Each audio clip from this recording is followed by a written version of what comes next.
Ja, hallo zusammen. Heute malen wir zusammen wieder mal ein 10-Minuten-Video.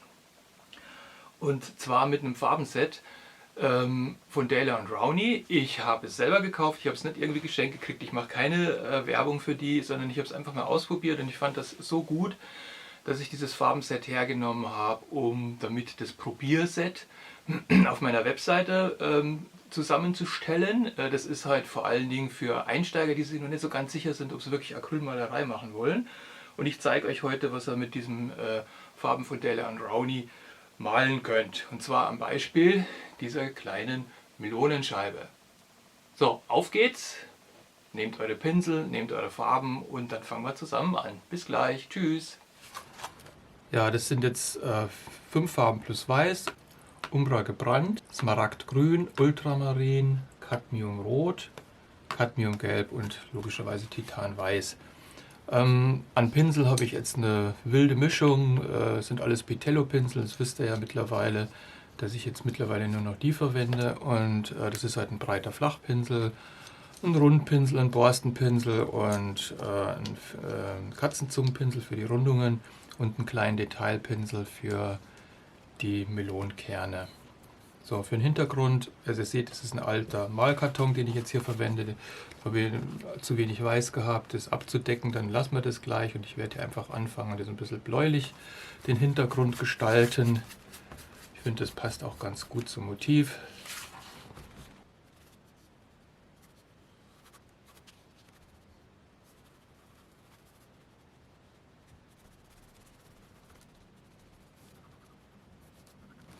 Den Hintergrund bei so Stillleben mache ich immer etwas dunkler und den Untergrund, auf dem mein Objekt liegt, etwas heller. Aus dem Grund, weil wenn Licht drauf fällt, ist logischerweise die flache Fläche diejenige, die natürlich mehr Licht reflektiert als die senkrechte Fläche. Ja? So, hier vorne nehme ich so einen Grauton und den mische ich mir halt ganz einfach, indem ich jetzt ein bisschen von dem Ultramarin nehme, etwas von dem Umbra gebrannt und halt wieder ganz viel Weiß. Dann seht ihr, es gibt so einen wunderschönen gedämpften Grauton.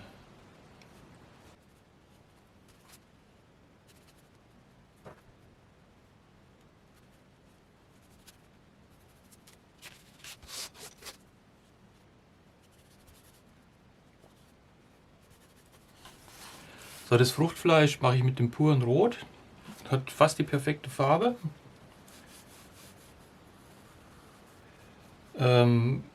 Problematisch könnte sein, je nachdem auf welchem Untergrund ihr arbeitet. Alle Farben hier auf der Palette sind transparent, außer dem transparent oder halbtransparent, außer dem Weiß. Das heißt, hier schimmert das Weiß des Untergrunds jetzt tatsächlich nur ein bisschen durch. Nur das finde ich jetzt gar nicht schlimm, weil das in diesem Fall tatsächlich dazu führt, dass dieses Fruchtfleisch ein ganz klein wenig regelrecht leuchtet. So am Farbverbrauch könnt ihr sehen, dass er mit diesen kleinen Tuben doch erstaunlich weit kommt. Also das ist jetzt ja schon ein ziemlich großes Motiv. Ne, in meinem Set habe ich 2 von diesen Malkartons drin, aber ihr könnt da sicherlich auch 5, 6, 7 Motive in der Größe malen, das ist überhaupt kein Problem. Das Einzige, was ihr nachkaufen müsst, da bin ich auch mal ganz ehrlich, das liegt aber daran, weil die Hersteller dieser Sets halt da ein bisschen aus unerfindlichen Gründen unnötig geizig sind. Mit dieser Weißtube kommt ihr jetzt nicht so super weit. Ne? Also da könnt ihr vielleicht 2, 3 Bilder malen, je nachdem. Wenn ihr natürlich nur Nachtbilder malt, dann sieht es vielleicht anders aus. So, hier oben den Rand, da gehe ich mit dem Pinsel so ein bisschen rein. Da ist ja die Schnittkante, die ist jetzt nicht super exakt. Ihr könnt es natürlich, je nachdem, welche Stilrichtung ihr hier nachempfinden wollt, das natürlich auch komplett gerade lassen. So, jetzt lassen wir die Farbe trocknen, weil ich jetzt gleich nochmal mit Orange drüber gehe und dann die Kerne auch noch reinmale. Jetzt nehme ich mir den Filbert, ja, vielleicht ein bisschen zu groß, und damit mache ich jetzt das Grün. Das ist jetzt nicht ganz so grün wie dieses Saftgrün, das ich hier habe, deswegen mische ich ein bisschen Gelb dazu, ändere die Farbe ein ganz klein wenig.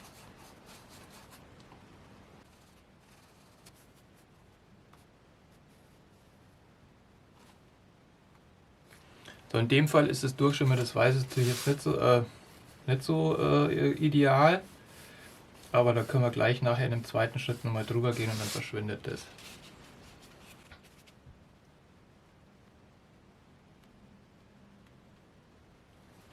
So, jetzt tunke ich den Pinsel in Wasser, dass kaum mehr Farbe drauf ist. Und damit gehe ich jetzt hier nochmal kurz drüber, da wo gleich das Gelb nochmal hinkommt, und lege so ein ganz weiches Grün hier drüber. Seht ihr? Weil das tatsächlich so ein Gelbgrün ist und da die Farben ja durchschimmernd sind. Das hat wie gesagt Vorteile, wenn die Farben transparent sind, kann ich jetzt hier gleich mit Gelb drüber gehen und habe hier einen tollen Effekt. So, jetzt seht ihr, das ganze Ding schwebt. Was fehlt? Logischerweise der Schatten. Der ist tief dunkel, ein dunkles Grau, und da wir schon grau gemischt haben, werden wir das jetzt einfach nochmal machen. Rundpinsel her, das heißt, ich nehme das Ultramarin und Umbra gebrannt. Das ist ein Tipp, da kriegt er fast bis zum Schwarz die Farbe dunkel. Und auch hier ist es jetzt so, dass ich den Schatten zweimal malen werde, weil er eben durchscheinend ist. In dem Fall ist es nicht schlecht, ne? Also hier in dem Bereich ist der Schatten halt auch nicht so dunkel, weil ein bisschen reflektiertes Licht von der Melone auf den Untergrund drauf fällt. Und in dem Bereich, wo es wirklich dunkler sein sollte, kann ich die Farbe gleich nochmal mischen und drüber gehen, und dann deckt sie halt auch einigermaßen ab. Ja. Jetzt könnt ihr natürlich auch sagen, ja, warum habe ich jetzt nicht einen...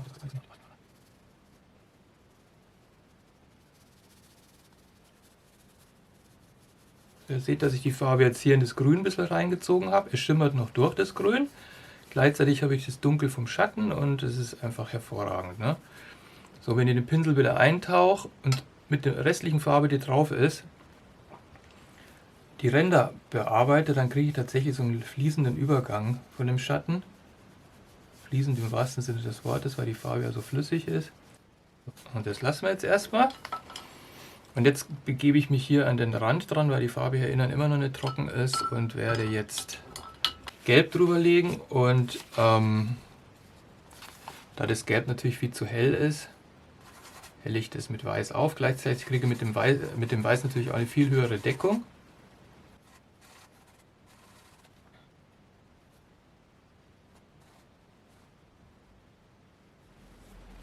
Ja, jetzt seht ihr diesen super Effekt, ne? Das Gelb mit dem Grün dahinter, ganz hervorragend, sieht super aus. So, ich habe ja gerade schon gesagt, dass das Grün ein bisschen zu durchscheinend ist. Wie eben gesagt, werde ich jetzt halt noch eine zweite Schicht mit dem Grün drauflegen. Ganz klein wenig gebe ich jetzt nur von dem Umbra dazu. Jetzt müsste ich eigentlich wirklich sehr hohe Deckung haben. Ich bin jetzt gerade mal auf den Rundpinsel umgestiegen. Seht, dass man mit dem auch dünne Linien durchaus malen kann. So, wenn die Farbe jetzt in dieses Grün, hier in das Gelb-Grün reingeht, ist es ja nicht schlimm, weil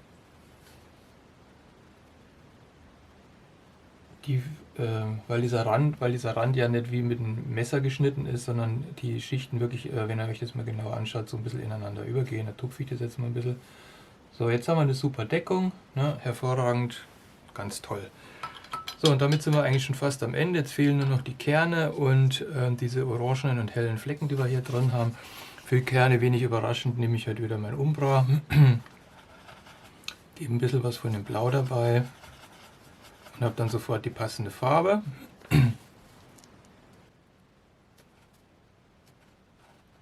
So eine dunkle Farbe, die fast schon schwarz ist.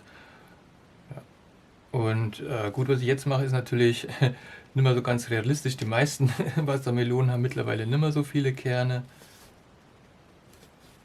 Okay, so. Ja, manchmal hat man dann noch so ein paar unreife Kerne dazwischen.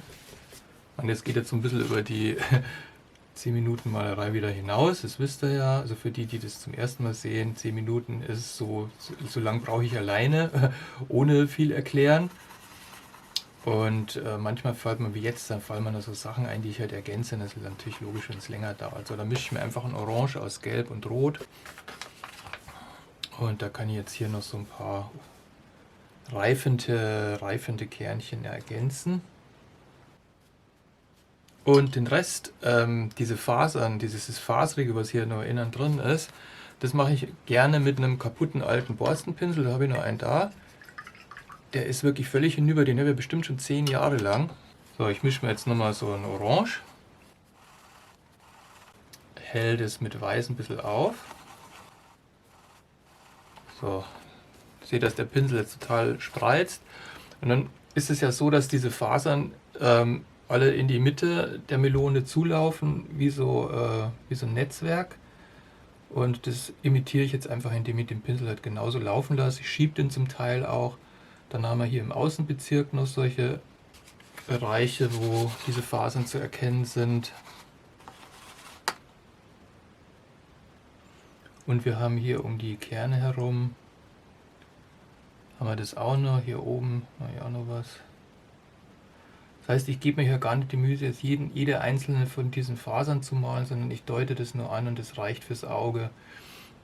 Nochmal der wichtige Tipp ist halt, unser Auge hat zwar ganz viele Sehzellen, kann aber nur relativ wenig von den Seheindrücken verarbeiten und den Rest ergänzt es einfach oder blendet es aus, und deswegen ist halt Malerei zu einem ganz erheblichen Stück einfach nur Illusion.